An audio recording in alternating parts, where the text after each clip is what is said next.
of color in this nation is the most pervasive, crippling sign of racial inequality in this great country.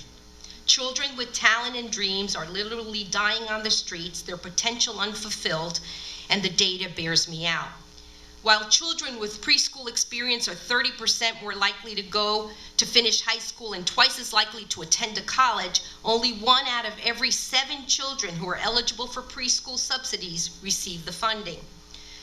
And Latino preschoolers in particular who enter first grade without English proficiencies are at least 1 grade level behind the day they walk into school.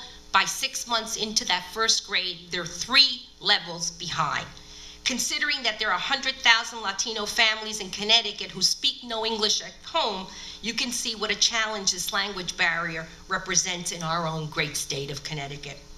By grade 4, low-income urban minority students are performing below their white counterparts in reading, writing, mathematics, and science.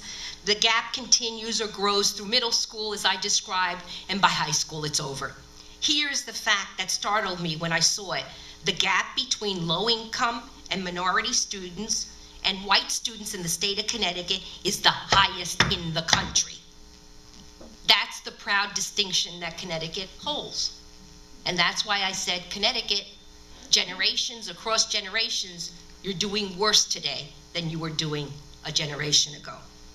And what is most frustrating is that the NEAP test scores among many minority students actually gets worse the longer the kids stay in school. Did you see that when I gave you the data? That as I gave you more data, they were getting worse and worse and worse, not better. Our educational system is failing them.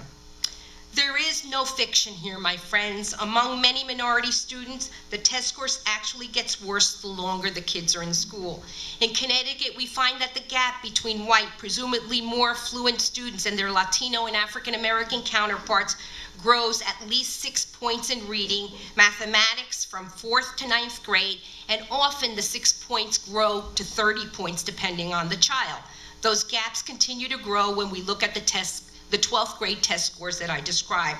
It appears that whereas advantaged white students in Connecticut prosper in stimulating school settings, significantly outperforming their national counterparts, so we're very proud of the performance of our white students in Connecticut, our Latino and Black children are receiving neither the motivation nor the support to gain ground. Instead, they are falling further behind as they proceed through school.